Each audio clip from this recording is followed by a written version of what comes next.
It all started on an unassuming day in the small coastal town of Ravens Hollow. The morning fog hung thick over the jagged cliffs, muffling the sounds of the restless ocean below. Fishermen went about their business, hauling nets and preparing for another day on the water. But deep beneath the surface of their mundane lives, the earth stirred with a secret it had held for millennia. Construction crews had been working tirelessly on the outskirts of the town, carving out a new path through the hills to connect Ravens Hollow to the broader network of highways. This project, meant to boost the local economy by making the town more accessible, had been the source of much excitement and speculation. No one, however, could have anticipated what would be uncovered. The first hint of something extraordinary came when a backhoe operator's machine hit what he assumed to be a large rock. But as the workers began clearing the soil around the object, they realized it was unlike anything they had ever seen. Unearthed was the massive form of what appeared to be a human hand. Only, it was no ordinary hand. The fingers alone were nearly 6 feet long, the nails blackened with time, and the skin, though petrified, had an eerie, lifelike texture. The foreman called a halt to the work, and soon the area was flooded with archaeologists, geologists, and reporters, all eager to confirm the unthinkable. By the end of the week, it was official. What lay buried beneath the hill was the body of a giant, perfectly preserved by some miraculous combination of soil composition and environmental conditions. Speculation ran wild. Who was this creature? How had it died? And most tantalizingly, could there be others? The giant's body was unlike anything seen in recorded history. Measuring nearly 40 feet from head to toe, its features bore a striking resemblance to those of humans, but with subtle, almost mythical differences. Its broad shoulders were covered in the remnants of what looked like primitive armor, and in its enormous hand, it clutched a rusted, broken blade. The most unsettling detail, however, was its face. Even in death, its expression was one of anguish, its eyes wide and hollow, its mouth frozen in what could only be described as a silent scream. The discovery catapulted Ravens Hollow into the global spotlight. Scientists and historians descended on the town, each bringing their own theories. Some believed the giant was evidence of an ancient race mentioned in mythologies, the Nephilim, the Jotun, or perhaps the Titans of Greek lore. Others argued it was a rare anomaly, a prehistoric human whose growth had been exaggerated by genetic mutations.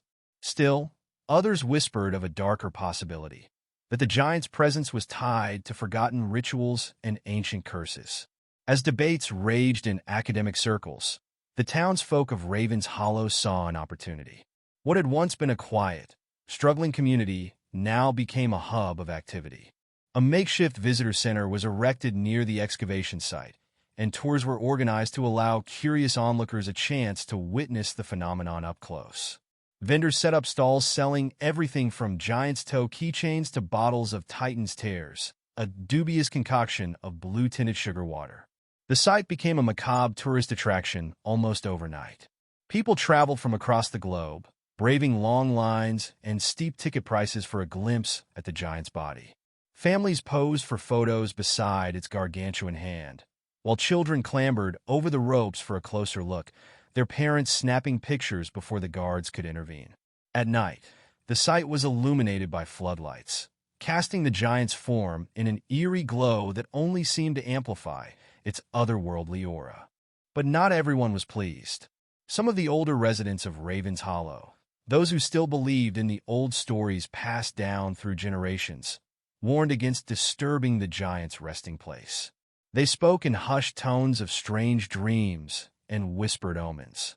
Animals behaving erratically, crops wilting despite perfect weather, and an inexplicable chill that seemed to settle over the town every evening.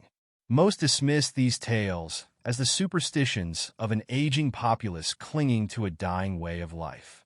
Then, things began to escalate. One night, under a blood-red moon, a security guard stationed at the excavation site claimed he heard a deep, guttural sound coming from the direction of the giant's body. He described it as a low, mournful groan, like the wind howling through a canyon, but with an unmistakable human quality. When he turned to investigate, he found the site exactly as it should be, the giant's lifeless form unchanged. But the next morning, workers discovered the ropes around the body had been torn apart, as if by some immense force. The guard quit his job and left town the same day, refusing to speak to reporters. The incident was dismissed as a prank or the overactive imagination of a man too accustomed to isolation. But it wasn't long before more strange occurrences followed. Tourists reported feeling an oppressive weight in the air, a sensation that grew stronger the closer they got to the giant's body. Electronic devices malfunctioned inexplicably, and several visitors claimed to hear faint whispers, though no one could agree on what the voices were saying. The turning point came when a group of thrill-seekers decided to spend the night near the site, hoping to capture evidence of the paranormal. They live-streamed their adventure, laughing and joking as they set up their cameras. But their broadcast abruptly cut out at 3:17 a.m. When search teams arrived the next morning, they found the group huddled together at the edge of the site, their faces pale and their eyes wide with terror. None of them spoke a word about what they had seen, and they left Raven's Hollow within hours, abandoning their equipment. Despite these unsettling events, the flow of tourists only increased. The mysterious occurrences seemed to add to the giant's allure, drawing thrill-seekers and conspiracy theorists alongside the usual crowds. The town's economy boomed, but beneath the surface, unease began to fester. The once friendly townsfolk grew wary of outsiders, their smiles forced and their eyes darting nervously to the horizon as if expecting something to emerge. One rainy afternoon, a local historian named Evelyn Marsh made a discovery that sent shockwaves through the already tense community. While combing through the town's archives, she stumbled upon a journal belonging to one of Raven's Hollow's founding settlers. The journal detailed an encounter eerily similar to the present-day events. According to the entries, the settlers had uncovered the body of a giant buried in the cliffs and had sealed it away after a series of catastrophic events, storms, unexplained deaths, and a plague that wiped out half the settlement. The final entry was chilling. "We have buried the beast, but its wrath lingers. May it never rise again." Evelyn's revelation divided the town. Some saw it as proof that the giant should be reburied, left to rest as the settlers had intended. Others dismissed it as coincidence, a story exaggerated over time to explain natural disasters. But as the weeks passed, the strange occurrences grew more frequent and harder to ignore. Shadowy figures were seen at the edges of the excavation site, vanishing when approached. A deep rumbling noise echoed through the hills on windless nights, shaking windows and rattling nerves. The final straw came during the annual Raven's Hollow Harvest Festival. The giant's body had become the centerpiece of the event, its form adorned with garlands and lights. As the townsfolk and tourists gathered to celebrate, the ground beneath the site began to quake. A low, resonant hum filled the air, building in intensity until it became a deafening roar. The floodlights around the giant flickered and went out, plunging the area into darkness. When the lights returned, the scene was chaos. The giant's body was gone, leaving only a massive, gaping hole in the earth. People screamed and scattered, their cries echoing through the hills. In the days that followed, search teams combed the area but found no trace of the giant. Some claimed to have seen it moving through the misty hills at night, its massive form silhouetted against the moon. Others reported hearing its mournful groans carried on the wind.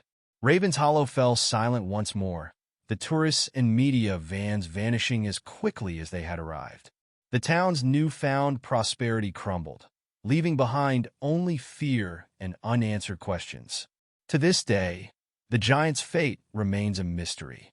But those who lived through its brief, unsettling resurgence speak of it in hushed tones, warning outsiders to tread carefully in Raven's Hollow. For some secrets, they say, are better left buried.